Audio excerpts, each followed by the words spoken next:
Welcome to the Republic of Philosophy. My name is The Republican, and today I'm going to be reading Hegel's Phenomenology of Spirit, his preface, aphorism 24.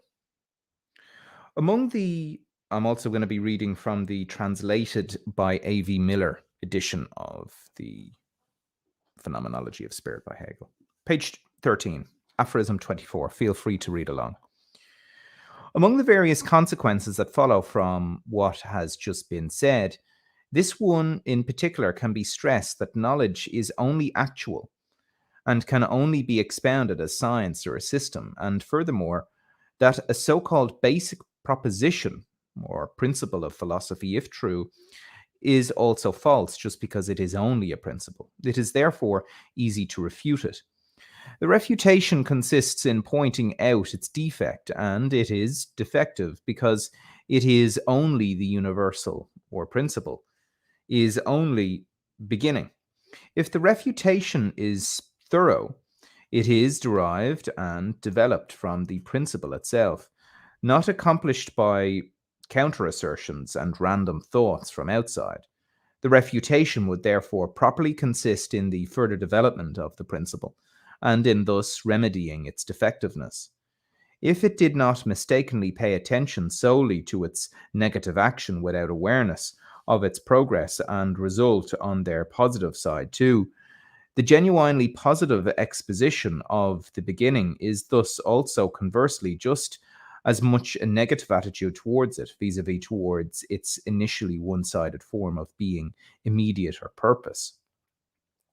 It can therefore be taken equally as well as a refutation of the principle that constitutes the basis of the system, but it is more correct to regard it as a demonstration that the basis or principle of the system is in fact only its beginning. Aphorism 25. That the true is actual only as a system, or that substance is essentially subject, is expressed in the representation of absolute spirit. The most sublime notion, and the one which belongs to the modern age of its religion, the spiritual alone is the actual. It is essence, or that which has being in itself. It is that which relates itself to itself and is determinate. It is other being and being for itself, and in this determinateness, or in its self-externality, abides within itself. In other words, it is in and for itself. But this being in and for itself is at first only for us, or in itself. It is a spiritual substance. It must also be this for itself. It must be the knowledge of the spiritual and the knowledge of itself as spirit. It must be an object to itself, but just as immediately a sublated object reflected into itself. It is for itself only for us, in so far as its spiritual content is generated by itself. But in so far as it is also for itself, for its own self, this self-generation, the pure notion, is for it the object element in which it has its existence. And it has in this way, in its existence for itself, an object reflected into itself. The spirit that has developed knows itself as spirit, as science. Science is its actuality and the realm which it builds for itself in its own element. Aphorism 26. Pure self-recognition in absolute otherness, as either as such, is the ground and soil of science, or knowledge in general. The beginning of philosophy presupposes or requires that consciousness should dwell in this element. But this element itself achieves its own perfection and transparency only through the movement of its becoming. It is pure spirituality as the universal that has the form of simple immediacy. This simple being in its existential form is the soil of science. It is thinking which has its being in spirit alone, because this element, this immediacy of spirit, is the very substance of spirit.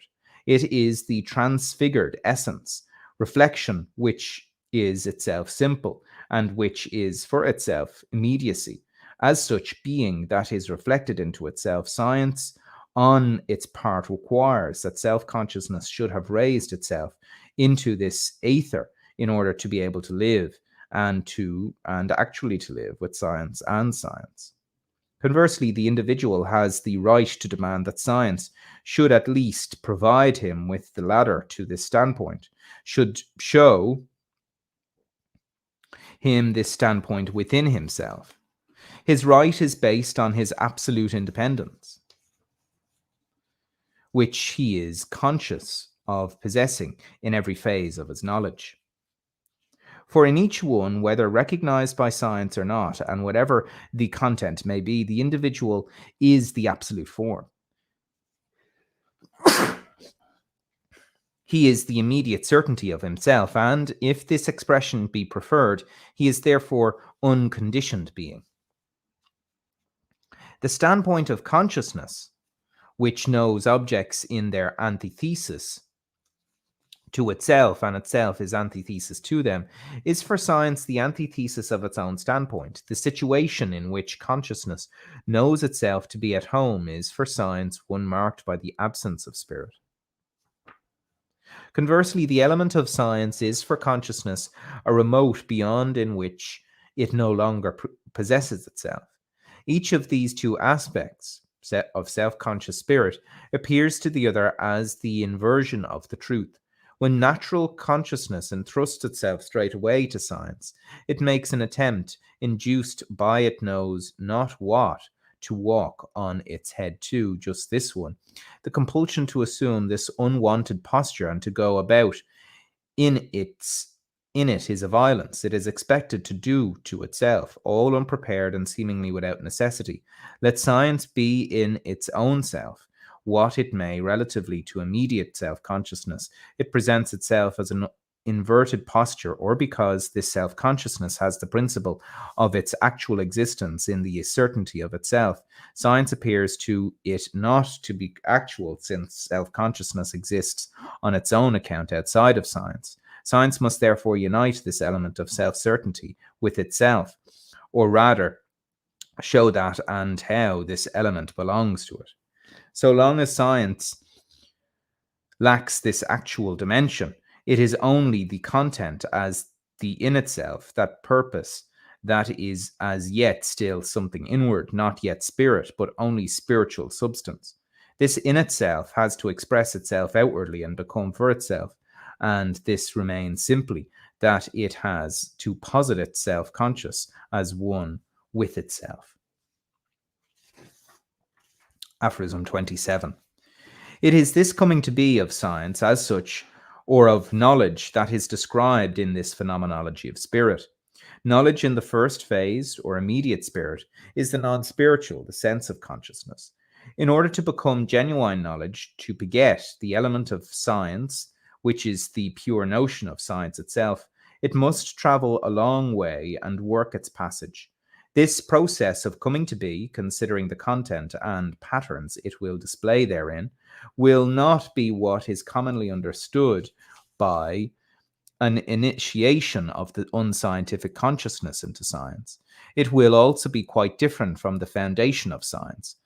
Least of all will it be like the rapturous enthusiasm which, like a shot from a pistol, begins straight away with absolute knowledge and makes short work of the other standpoints by declaring that it takes no notice of them. Aphorism 28. The task of leading the individual from this uneducated standpoint to knowledge had to be seen in its universal sense, just as it was the universal individual, self-conscious spirit whose formative education had to be studied. As regards the relation between them, every moment, as it gains concrete form and a shape of its own, displays itself in the universal individual. The single individual is in complete spirit, a concrete shape in whose whole existence one determinates predominates, the other being present only in blurred outline. In a spirit that is more advanced than another, The lower concrete existence has been reduced to an inconspicuous moment. What used to be the important thing is now but a trace. Its pattern is shrouded to become a mere shadowy outline. The individual whose substance is the more advanced spirit runs through this past, just as one who takes up a higher science goes through the preparatory studies he has long since absorbed in order to bring their content to mind. He recalls them to the inward eye, but has no lasting interests in them. The single individual must also pass through the formative stages of universal spirit so far as their content is concerned, but as shapes which spirit has already left behind, as stages on a way that has been made level with toil. Thus, as far as actual information is concerned, we find that what in former ages engaged the attention of men of mature mind has been reduced to the level of facts, exercises, and even games for children.